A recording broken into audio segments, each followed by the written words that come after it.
This is an unusual case because of all the scrutiny that's on it and all the security concerns for her.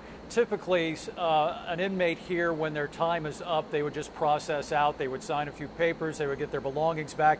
They would walk out this main door where they would presumably catch a ride with whoever's taking them back home.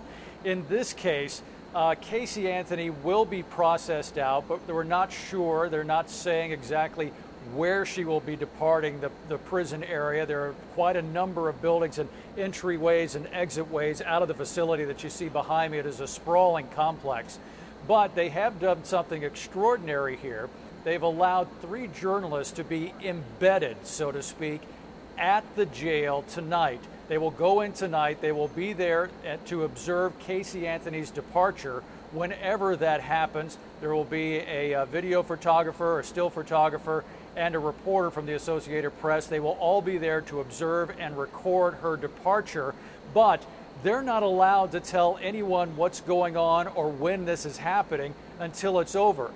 When it's determined that Casey Anthony is safely away from jail and on her way, then those journalists will be allowed to come out and share their experience and the material that they've gathered with the rest of the news media. So it's very possible we won't find out about her exit until after it's actually happened, TJ. And you made clear, and you have been this morning in our conversations, they are responsible for her until she gets off of their property, off the grounds.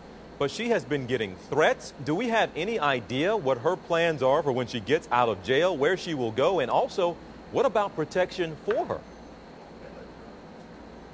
The protection for her by the authorities here in Orange County extend only to the edges of the property of the jail. After that, once she's outside of the parking lot here, the protection that they have to provide for her is the same thing they would do for any ordinary citizen. She can report a complaint about a possible threat. They can investigate that. But beyond that, they're not going to do anything different for her that they wouldn't do for any other citizen that's out there.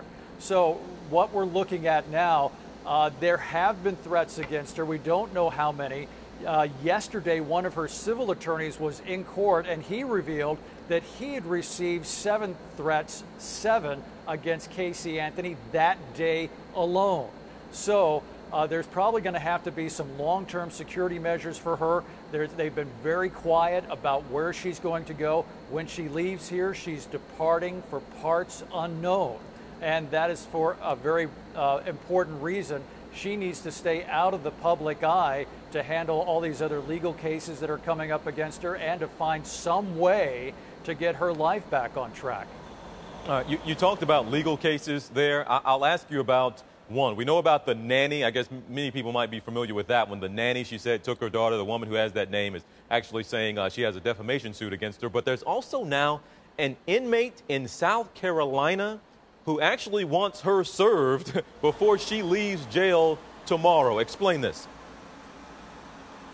Well, what he wants to do, he wants to have a DNA comparison done to show that he could be the father of Caylee Anthony. We've never heard anything so far definitive about who the father of that child actually is.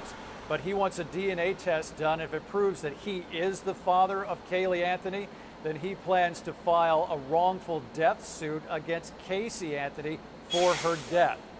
There's been no discussion of this man prior to this potential for a lawsuit popping up. But just one more layer of questions, one more layer of legal problems for Casey Anthony to consider once she gets out of jail here.